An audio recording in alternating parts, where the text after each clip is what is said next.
right? But yet they recruit them in masses. These people pay $500 or $1,000 to join these deals. Yeah, I mean crazy, and they recruit them like crazy, like wildfire. Why? Because they are able to connect people to, if you succeed at this, you can have what you want. It doesn't matter what this is: juice, pills, girdles, adult toys. I mean, there's all sorts of crazy stuff people sell, right? Okay, right? But if the prospect feels like they can succeed, they're going to join, right? They're going to join. So the recruiting questions, we're going to go word by word on these, okay? And these are available generally on your virtual base shop. If your RVP has had any thinking about it at all, it should be on your virtual base shop under recruiting questions. There's a printed version. But for today's sake, we're going to write it out because something happens when our hand moves with our brain that allows us to internalize it more than reading something that's already there. Okay, so the first question is, so I've talked to him, and right now I'm going to say something like, Spencer, I'd love to tell you a little bit more about what we're doing, okay? So here's the questions. I'm sure, Spencer, that you're going to have some questions for me. I have some questions for you. Is it okay if I ask you a few questions? So let's write that down. Name, comma, right? Spencer. I'm sure you will have some questions for me, comma, I have some questions for you, comma, is it okay if I ask you a few questions? That's the first question. Spencer, are you sure you'll have some questions for me? I've got some questions for you. Is it okay if I ask you a few questions? Listen to the tonality of my voice, right? I'm asking him a question, but I'm still in charge. Spencer, I'm sure you're going to have some questions for me. I have some questions for you. Is it okay if I ask you a few questions? Okay. And he's going to say, yes.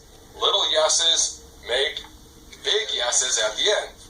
All of this is very well thought out. There's a reason we do stuff. So when you shortcut like years of trial and error and understanding people and why they do things, and you put in your 2 cents instead of what works, right? Okay?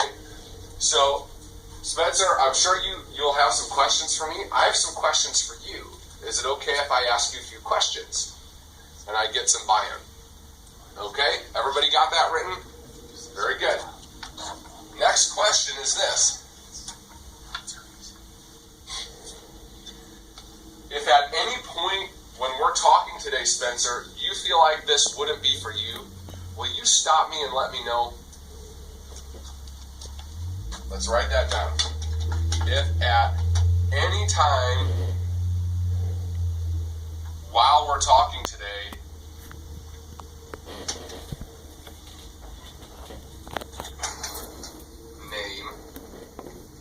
right? If at any time when we're talking today, Spencer, you feel like this isn't for you, you feel like this isn't for you, will you stop me?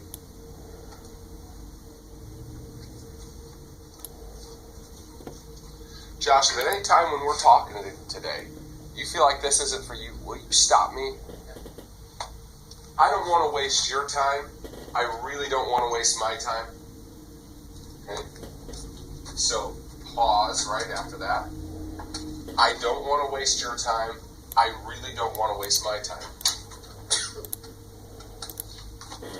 Right?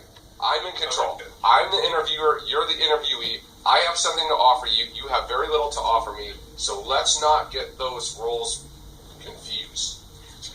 That's where a lot of you screwed up, right? Is you're needy. You think that you need these. You do not need these people. I don't care who it is. You don't need them. You don't need them. And honestly, a lot of people are afraid to say that. You have to say that. You don't want to waste. I really don't want to waste my time. Yeah. You're in control, you all, right? You're in control. It is an interview. When they go into a job interview, are they running the show? No, they're hoping and praying they get a call back. Right? Okay? What's different about this? Nothing. Right? Nothing is different. So this is the first part. So if at any time when we're talking today, Allison, you feel like this wouldn't be for you, will you stop me? Absolutely. Good, because I don't want to waste your time. I really don't want to waste my time. Okay. Okay. So here's the second part. Everybody got this written?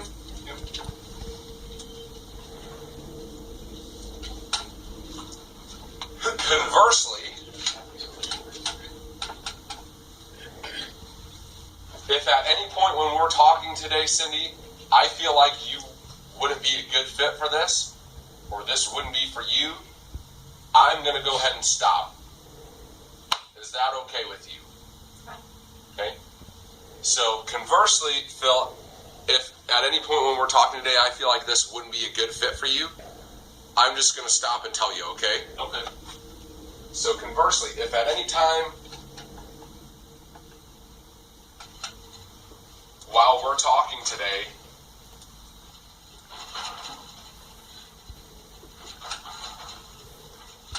I feel like this wouldn't be a good fit for you, I will stop and let you know. Okay? So conversely, Arthur, if at any time when we're talking today I feel like this wouldn't be a good fit for you, I'm going to stop and let you know, okay? See how I say that? Right? So the whole thing is, so if at any point when we're talking today, Phil, you feel like this wouldn't be a good fit for you, will you stop me and let me know? Yeah. Good. Because I don't want to waste your time. I really don't want to waste mine. Okay. And conversely, if at any point when we're talking, I feel like this wouldn't be a good fit for you, I'll stop and I'll let you know, okay? Sounds good. On the recruiting cities and how, when I put that, you'd say, instead of conversely, you'd say on the flip side of that. Either way. Okay. Yeah, again, so a couple of things here, right? These CDs are 5 and 6 years old now, some of them. A little bit of the verbiage has changed, and some of how we actually do things has changed. Like, I call it a licensing deposit now, the $100, right? The CD talks about it as being a background check. I feel like it's easier to explain with our bonus process as being a licensing deposit, right? That's a little different than it is now on the CD, right? So am I totally sold on you must say the word conversely versus on the flip side? I don't really think that matters in a huge way, right? This is just kind of my evolution of that. Good. So conversely, Arthur, if at any time when we're talking today I feel like this wouldn't be a good fit for you, I'm going to stop and let you know, okay? Okay. What did I just do with that? I just, again, took control of this. Hey, if at any point you start acting like a screwball, I'm just going to stop this, right? Okay? And that gives me the out to be able to stop the presentation. So Jeff's saying goofball things to me. I say, Jeff, you know what? Like I said earlier, I feel like this may not be the right fit for you. So who do you know, right? And I'm just going to ask for some names. I'm going to move on. Okay? Any questions so far? No? Okay, very good.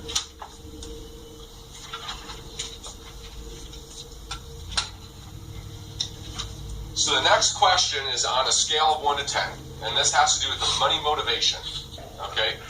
So the next question I have for you, Arthur, on a scale of 1 to 10, 1 being not helpful, 10 being very helpful, how helpful would an extra $1,000 or $2,000 a month on the side be to you? Like 12. Okay. So again, on a scale of 1 to 10,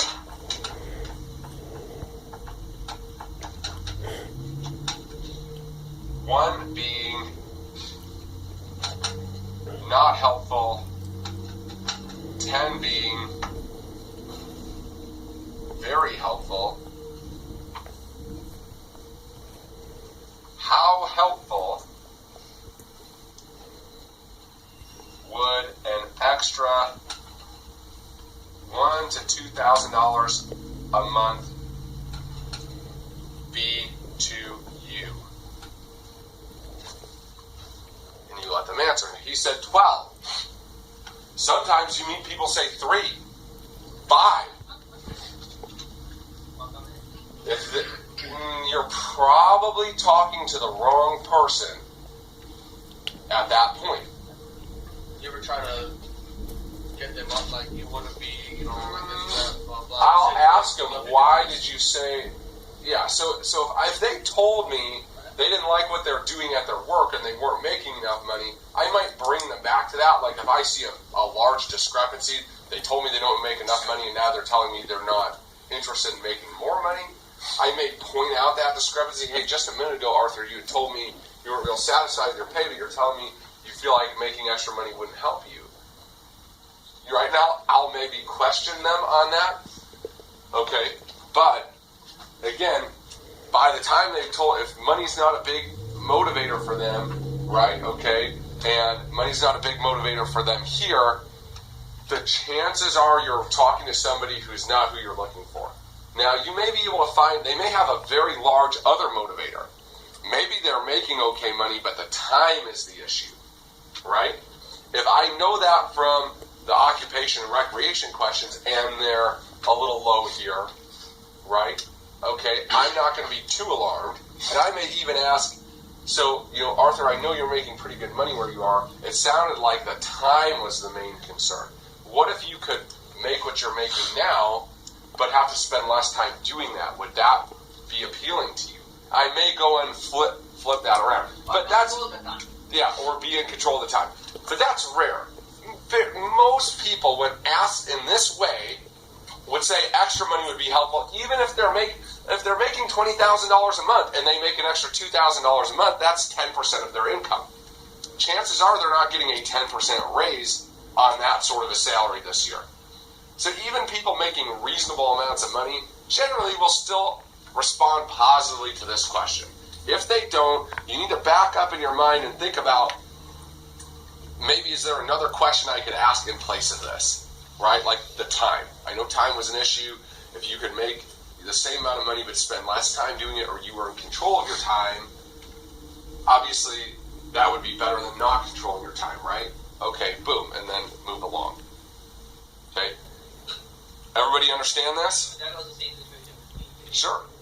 Yeah, I mean, everybody wants to make a little bit of extra money, and if they can do it without having to trade the time for it all the time, great. So after they answer, generally they're going to answer 8, 9, 10, 11, 12. Something like that. You're going to recap. So you're going to say, so Amy, in other words, an extra $1,000 or $2,000 a month would be pretty helpful to you. Wonderful. If you want, and again, I don't do this, I don't feel the need to do it, but if you want, you can even ask, what would you do with that money, Amy? And emotionally tie them to it. Get them to start spending it in their mind.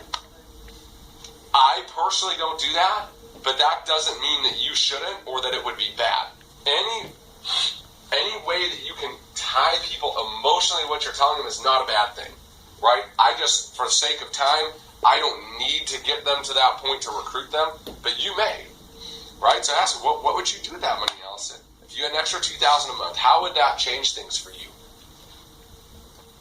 And let them talk, right? Okay, questions so far?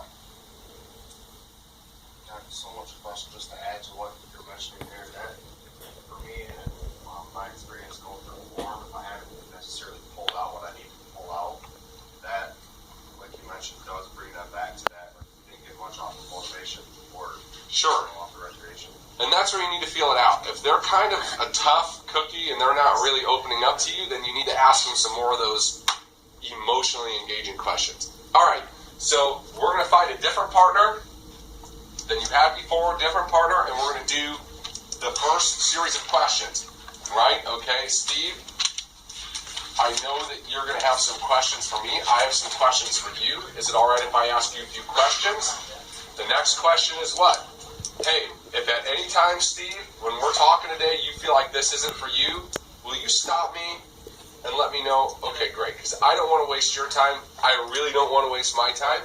Conversely, if at any point when we're talking today I feel like this wouldn't be for you, I'm going to stop and let you know, okay? Very good. Next question, Steve, on a scale of 1 to 10, 1 being not helpful, 10 being very helpful, how helpful would an extra $1,000 or $2,000 a month on the side be to you right now? Yeah, I'm at like an 11. Okay. Find a partner. 3 times you ask these questions, give critiques, and then back and forth. Go.